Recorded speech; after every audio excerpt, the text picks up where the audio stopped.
Welcome to the English with Kirsty podcast from www.englishwithkirsty.com. Here I'll be sharing with you tips, information and other learning resources so that you can improve your business English.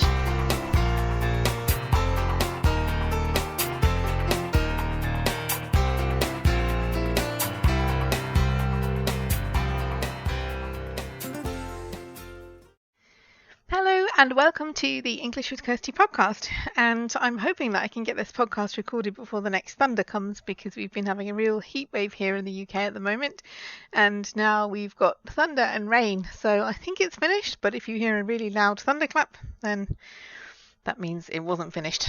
So today I'm talking about something that often comes up in teachers talk about it, some language schools have different ideas about it, and it's something I wanted to touch on today, and it's about whether you should speak more than one language in an English class. So if you're looking for training, is it good to have somebody who also speaks your native language as well?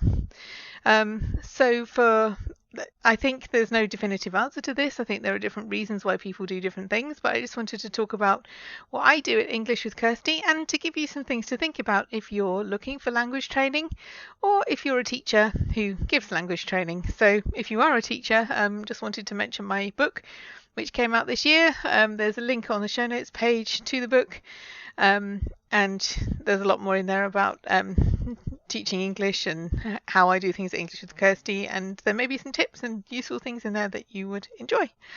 If you are learning English, then this may help you to think about what you are looking for in training, in a teacher, that kind of thing.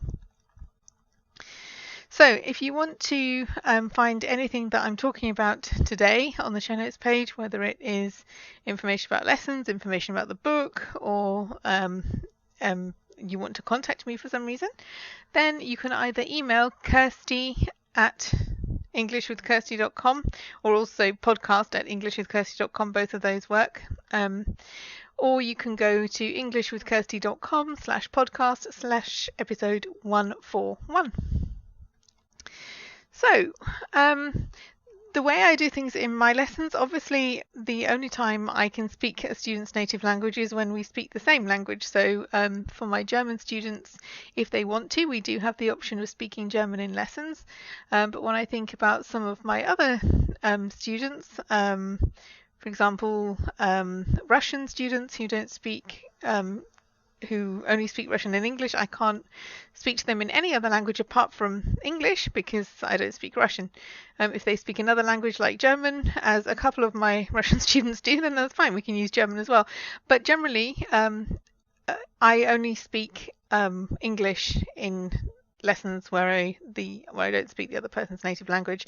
However, a lot of my business comes from German speaking countries, so if people want to, then they do have the option of speaking German as well, and I want to look at why that can be useful and when it can be a problem. So certainly if you've got a bigger group, then it's not really fair if you're able to give some students help and not others. So I can understand if you have a big group of people from all over the world, you would want to just use English as a main language for communication.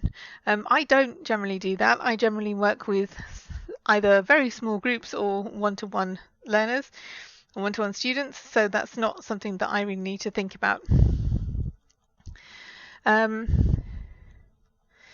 When I think about when I started to learn a language, when I started learning Turkish, it was really good for me that my Turkish teacher spoke English, because I think at the very beginning it's really hard if you are trying to get to grips with the grammar structure of a language or how the language works, and you can only do that in a new language which you don't speak. So I know some people rely a lot more heavily on pictures and things like that. I don't. So when I'm teaching complete beginners, then I do ask, I only work with people who speak German as well, so that I can actually explain what we're doing and why we're doing it, because I don't want people just to learn this is how we do it. I want people to understand what they're doing so that they'll be able to make good decisions when they are putting together their own sentences. So I've got 8 things to talk about, 6 positive things and 2 things that can be more of an issue and that you have to watch. So in terms of the positive things, because I do think that if done right, the positives can outweigh the negatives. Setting goals, managing expectations, organising things. if somebody isn't able to do that in English, then as a teacher who isn't working for a language school, I need to know that arrangements are being made and that everyone understands where they're supposed to be and how much they're supposed to pay and when that needs to happen and all this kind of thing. For my intermediate advanced students, it doesn't matter, we can do it in English, but for beginners, then it's helpful to have these conversations in German sometimes, especially if something isn't clear or something hasn't been understood. It's not dependent on the learner being able to speak enough English to do that. So yeah, I totally organize things in German sometimes because it's easier for everyone, and it makes sure that the lessons run smoothly when we actually get there, that everything's set up properly. And also in terms of what people want to learn, I think it's nice if maybe people can't explain how they feel in certain situations, which things cause them most problems. I think these initial discussions talking about what people want to get out of the training, what they want to learn, then that's often good to have in German as well, so that people can really express themselves. I really understand what the problem is, and then can go about fixing it and setting a learning plan to fix it. Number 2, I've touched on this already, but beginners. If you are a beginner learning a new language, then it really helps if somebody is able to communicate with you in a way that you understand, and to explain what we're doing, why we're doing it, how the structures are different, to give you vocabulary maybe in 2 languages, so you can have a list of the new words, but also what that means in your own native language. I think it's really good, and I know the beginners that I have do appreciate the fact that I can speak German as well. And obviously, as a learner develops, the amount of support you need to give them this way will decrease. I mean, my ultimate goal is to speak as much English as possible in the lessons. Some people I never speak any German, and that's what we're aiming for. But I think if you're teaching a range of people from complete beginners to advanced learners, then it's good if you can give the beginners a bit more support. Number 3, saying what you mean. Sometimes it's just quicker. If somebody's going to look something up in the dictionary anyway, then if I know the answer, then they don't have to do that. And I don't think that's encouraging people to be lazy. It's just saving time, because generally I do encourage people to say, okay, well, you don't know that word, you don't know how to say that, so how else could you say it? How can you describe the thing? How can you describe what you did? So it's always good to have other words that you're looking for to explain the words that you don't know. But sometimes if that doesn't work, then we do have the option of falling back and me giving the translation, writing it down, putting it on the word list, and then, okay, I help finding it, but the student still needs to learn it if they want to use it again. Number 4, explaining grammar or correcting mistakes. I do have students coming to me because their company has paid for an expensive language course, and the teacher only speaks English, generally works from a grammar book, and doesn't know how to explain the grammar that they're trying to teach. That's happened on more than one occasion. And sometimes I think it does help if I can just explain the rule or what's happening in German, and then we do the exercises in English. I really want people to understand what they're doing in my lessons, so it's okay if we have a quick talk about it in German and then go back into English. You don't necessarily need to understand the grammar in English as long as you understand the English grammar. So yeah, that's something I do. And sometimes when if people don't understand something, they don't know how to explain what they don't understand in English, so they just say that they did understand it and that everything's fine, and then you find out it's not when they are unable to do the exercise. So I think, again, this is more for the beginners and intermediate learners, but there's nothing wrong with if you have a teacher who can speak your native language, then trying to, when it's about what you haven't understood or some feedback about how you can improve, and sometimes it can be beneficial to do that in a language that isn't English, if that's possible. I think the same applies when people don't understand what they've done wrong, and sometimes you can underline what's wrong and then explain how it should be. But if somebody doesn't understand the underlying point, like a grammar point or a difference between the 2 languages, that's another thing. If you speak the student's language, like I do with my German learners, then I can understand why they think in a certain way, or why something is particularly difficult because there is this big difference between English and German in that particular point. I can't do that with, for example, my Portuguese speaker learner. I don't actually know how the language works, and that's okay if you've got somebody who's advanced enough in English to understand the corrections and explanations in English. But again, if you've got a beginner, a lower intermediate learner, then there's nothing wrong with that, because my aim is for people to understand what they're doing and to create good sentences in English. And how we get there depends, from student to student.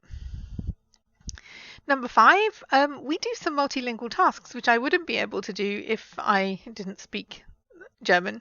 So this isn't something I do with any of my other speakers, but the German speakers, they can do translation exercises either into English or out of English. So we're looking at not just word for word translation, but how do you get this idea across in English, or how do you get this idea from English into your native language? And that can be a really good way to work on your vocabulary and also the way that you express yourself. And another thing that I do, particularly with listening, because I think a lot of listening is tested by what you can write in English, whereas I like to separate those things out, because listening and writing are not the same thing.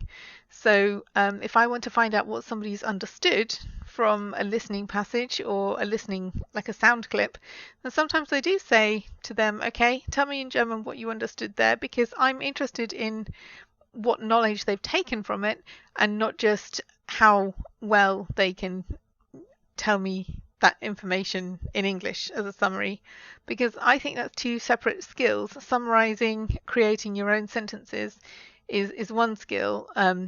Explaining to someone what you've understood in your own language when you've been listening to something in another language is a different skill. And so sometimes I like to break those up as well. And finally, checking that somebody has really understood something. If I say, okay, well, tell me that back then, what have you understood? How would you explain this to someone else? We can do this in English. We can also do this in the native language if I really want to just check the understanding and not how well the idea can be communicated in English, because communicating ideas in English, again, is another skill, I would say. And again, I do allow people to make use of this. I don't really have a problem with people overusing the other language, because it naturally drops off. The more experienced they are, the more advanced they are, the less they do it. If somebody wasn't doing that, I might remind them or ask a question in English, but it's not really a problem that I have in my lessons, although I can understand it would be for other people in different situations. And just moving on to that now, relying too much on the other languages, point number 7.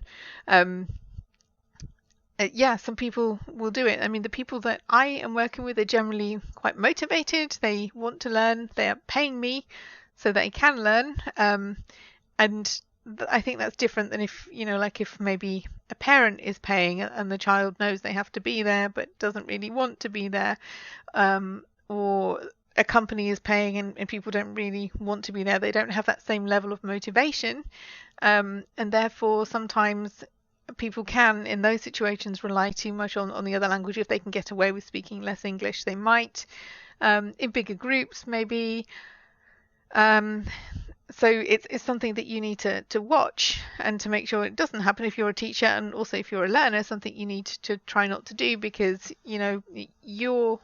you won't benefit if you're paying for a lesson and chatting to the teacher the whole time in another language. Then you're paying for their time and you're not getting the best out of the experience. So it's not really an issue that I have, but if it's something that I can see coming up, and if it's not managed well, it can become a problem. And the final thing is that it does allow you to take the easy way out, you as a student. And I think that's something to definitely think about. I remember in my German, when I did A-levels for German, we had 2 teachers, and one did insist on speaking German a lot more than the other one did. And she generally got better language out of me because I had to really, I knew that the answer had to be in English. So with some people, it's really good to encourage people to do as much as they can in English, and I certainly don't want people thinking that because I can speak German it's a reason not to work hard, because it really isn't. And I think back to my very first conversations with German speakers. One of the first people that I spoke to in the real world that wasn't part of the education system was somebody who hadn't done any English at school, or very little English at school, and she didn't speak English, so I really had to work hard and speak German. Even if I wasn't sure about the sentence, I had to make an attempt at it because I knew that she wouldn't understand it in English. And I think that's a really good thing to bear in mind. If you can find language partners who, will stretch your knowledge like that, that's a good thing, because it is tempting to take the easy way out and to communicate in the language that's easiest to communicate in. So that's just one thing that, if you're working with a teacher who doesn't speak your native language, you can't do that. You have to try, and everything you want to say, you have to try and say in English. So there are times when that's good. I think it's particularly good for conversations and for working with people to develop your speaking and listening skills. I'm not sure that it's essential for a teacher, but it's definitely doable, because, as I've said, I do have learners and I don't speak their native language, and that's perfectly fine. So I'm not saying that you have to be working with a teacher who also speaks your native language, but I just wanted to highlight some of the areas in which it can be helpful. And if you want to find out any more about my lessons, you can do that. You can have a look at the show notes page, which is englishwithkirsty.com/podcast/episode 141. And then next week we'll be going back onto some more tips, some more information for people who are specifically learning English. This is a bit of a different episode, talking about the way that people learn. And so after that, we're going to move back onto either some tips or some more information about better communication. So have a good week and have fun learning English.